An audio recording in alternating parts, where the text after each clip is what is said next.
Nouveau sujet, on va parler de l'Internet des objets, de l'IoT. Alors c'est un sujet d'actualité et on me pose souvent la question comment je peux interfacer mes applications WinDev avec des objets connectés. C'est très facile. Aujourd'hui, on a décidé de vous montrer un exemple complet. Alors pour ça, j'ai préparé un petit schéma. Mon exemple, c'est un grossiste en sushi surgelé, avec toute une flotte de camions frigo pour ses livraisons. Alors le grossiste, il a absolument besoin que la chaîne du froid soit respectée, et il veut la contrôler à distance et en temps réel. Alors pour ça, il a équipé ses camions avec des capteurs de température connectés. Alors les capteurs transmettent les températures en utilisant le réseau mobile. Au siège de l'entreprise, un service Windows développé avec WinDev collecte les informations et les stocke dans une base HFSQL. Enfin, le responsable de la flotte dispose d'un tableau de bord sur sa tablette pour suivre en temps réel l'état de ses camions. Alors, la collecte des données, comment ça marche? Dans les camions, j'ai installé ça. Alors ça, c'est un ESP8266, c'est un microcontrôleur. En fait, un microcontrôleur, c'est un micro-ordinateur avec un processeur, de la mémoire et ici, dans notre cas, une puce Wi-Fi. Alors sur le microcontrôleur, j'ai connecté, on ne le voit pas bien, un capteur de température et un capteur d'hygrométrie. Alors tout ce que j'ai dans la main là, ça coûte environ 5 €. Toutes les 2 secondes, le microcontrôleur il fait un relevé de la température et de l'humidité et il envoie les données à un serveur. Alors le capteur envoie ces données avec le protocole standard MQTT. C'est le protocole le plus utilisé en IoT. Alors dans le camion, on a installé un routeur Wi-Fi 4G, parce que dans un camion, il y a plusieurs capteurs, et du coup, ils partagent la connexion. Alors dans le monde de l'IoT, on peut également utiliser des réseaux plus longue distance spécifiques, comme Sigfox ou encore LoRa. Bon, alors comme on ne pouvait pas faire venir un camion frigo sur scène, à la place, j'ai ici un mini frigo pour garder mon YOP au frais. Alors, et on va l'utiliser pour vous montrer comment tout ça, ça marche. Alors j'allais dire, ça marche, là on utilise avec un mini frigo et un YOP, mais ça marche pareil avec un congélateur, un camion, un entrepôt. Puis aussi avec de la vodka, du jet, des bières. Allez, je vous montre l'appli de monitoring. Alors c'est une application développée avec WinDev Mobile. Donc je l'ai ici sur mon iPad. Je vais afficher l'écran de l'iPad. Voilà. Hop, un petit peu plus haut. OK. Je lance mon application. Et voilà. Donc dans cette application, je disais, je retrouve la liste des camions. Il y a aussi donc mon mini frigo tout en haut. Et puis donc il y a un autre capteur de température là-bas, derrière nos serveurs. Et derrière les serveurs, il fait bon, 36,9. Et ils sont à l'ombre. Et ils sont à l'ombre. Alors dans l'application, je peux aussi demander à afficher les données de température et d'humidité en temps réel pour une sonde. Donc par exemple, si on prend le mini frigo, et voilà, on voit les données de température dans le frigo. Il fait 10,5 et un tout petit peu moins de 40% d'humidité. Et regardez, je vais me chercher mon YOP. Et j'oublie de fermer le frigo. C'est dommage.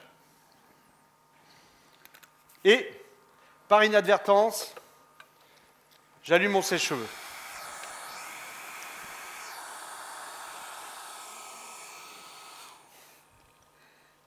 Je crois qu'il a compris. Oui. Ça sent de plus en plus mauvais. Et dans l'application mobile, on voit immédiatement la température qui monte en flèche. Allez, comme on est en WinDev Tech Tour, on va regarder en détail tous les différents projets qui composent toute cette chaîne. Alors déjà, on vous l'a dit, le capteur il envoie les infos avec le protocole MQTT. Alors, MQTT, c'est un protocole client-serveur. En MQTT, un serveur, ça s'appelle un broker.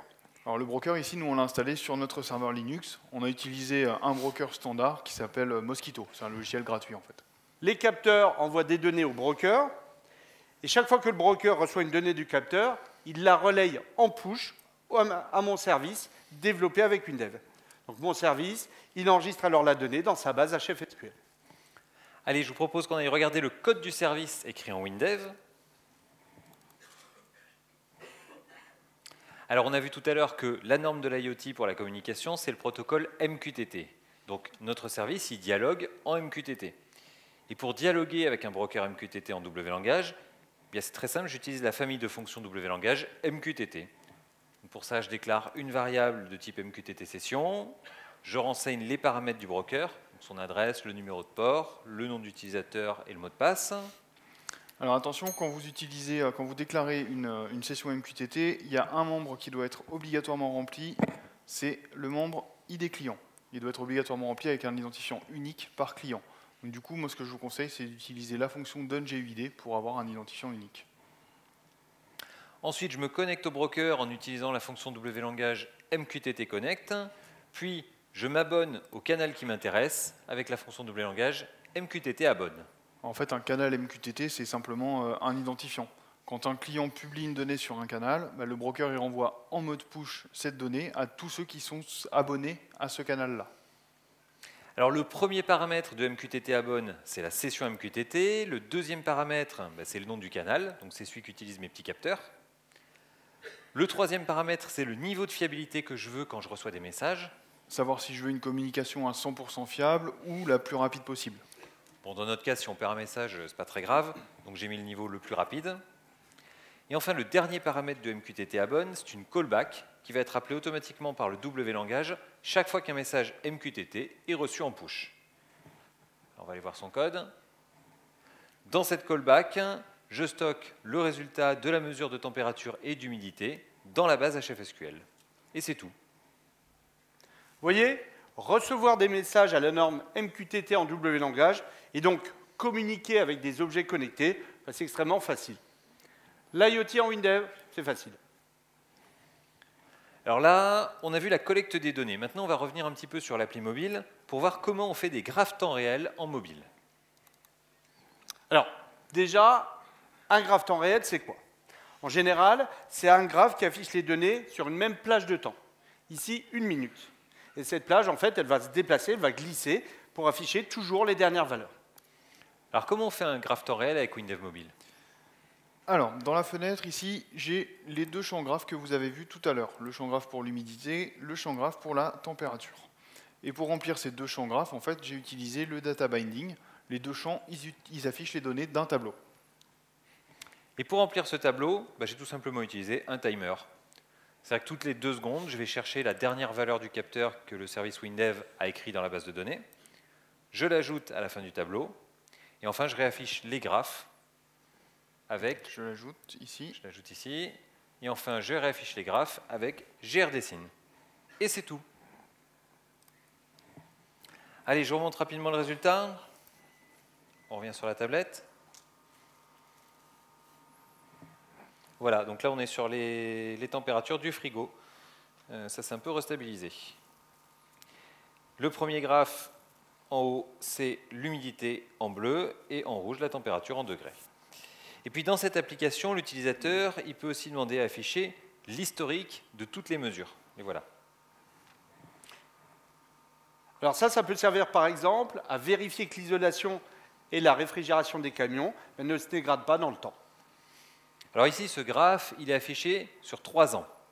Et puis, je peux zoomer pour afficher une période plus courte. Et regardez, quand je zoome l'échelle en bas du graphe, les abscisses. Donc ici, on est sur des années et des mois. Je zoome, on voit les jours. Je continue de zoomer. On voit les heures. Voilà, en fait, l'échelle, elle s'adapte automatiquement en fonction du temps. Donc l'adaptation automatique de l'échelle temporelle des graphes, c'est aussi une nouveauté de la version 23. Une autre nouveauté très appréciable de la version 23, c'est l'échantillonnage automatique. Alors, par exemple, ici, sur ce graphe, j'ai 1095 points. C'est beaucoup. Alors, pour que le graphe reste toujours lisible, WinDev Mobile 23 rééchantillonne automatiquement les données. On appelle ça du subsampling. Puis, tant qu'on est dans les graphes, une autre nouveauté 23 qui est super utile. Vous voyez les gros losanges sur le graphe? Alors dans cette appli, je les ai utilisés pour représenter les événements imprévus des camions. Les pannes, les crevaisons, etc. Eh bien, la personnalisation de la taille et de la couleur des points dans un graphe, c'est nouveau en version 23. Allez, je reviens dans WinDev Mobile et je vous montre comment ça marche, toutes ces nouveautés. Donc voici le graphe qui affiche les stats avec la fenêtre qui affiche les stats avec le champ de graphe. Alors, en parlant de graphes, d'ailleurs, je vous rappelle une super nouveauté de WinDev Mobile 23, c'est les graphes composites. Alors un graphe composite, c'est un type de graphe particulier qui permet d'afficher dans le même champ plusieurs graphes de types différents. Et en version 23, tous les graphes sont composites. Il suffit de mettre des séries avec des types différents et votre graphe, il est composite. Vous pouvez le faire soit dans la description du champ, soit par programmation. En passant à une autre nouveauté de la 23, vous pouvez maintenant personnaliser le style des graphes par série. Vous le voyez ici. Alors tout à l'heure, on a vu l'adaptation automatique de l'échelle en fonction du temps. Donc ça se fait ici dans la description du champ de graphe. Il suffit de cocher cette case. Échelle des abscisses espacée en fonction du temps. Alors attention, quand vous faites un graphe avec cette échelle automatique, cette échelle temporelle automatique, vous devez renseigner l'étiquette de catégorie pour chacun des points du graphe. C'est-à-dire que pour chaque point, il faut lui indiquer que sa légende, c'est la date et heure qui correspondent à ce point. Pour le subsampling, là c'est plus facile, hein. Vous n'avez rien à faire. C'est une fonctionnalité automatique de la version 23. Et si jamais vous voulez désactiver ce subsampling, c'est possible, il vous suffit d'utiliser la fonction wlangage grParamètres avec la constante grÉchantillonnage actif à faux. Et puis, pour personnaliser le style des points dans le graphe, on a utilisé les fonctions wlangage, grTypePoint, grTypePoint et grCouleur-Point. Donc en version 23, ces fonctions sont disponibles en mobile. Avec WinDev Mobile, vos applications affichent des graphes clairs, lisibles, riches et beaux. Vos utilisateurs interprètent facilement leurs données et ils sont contents.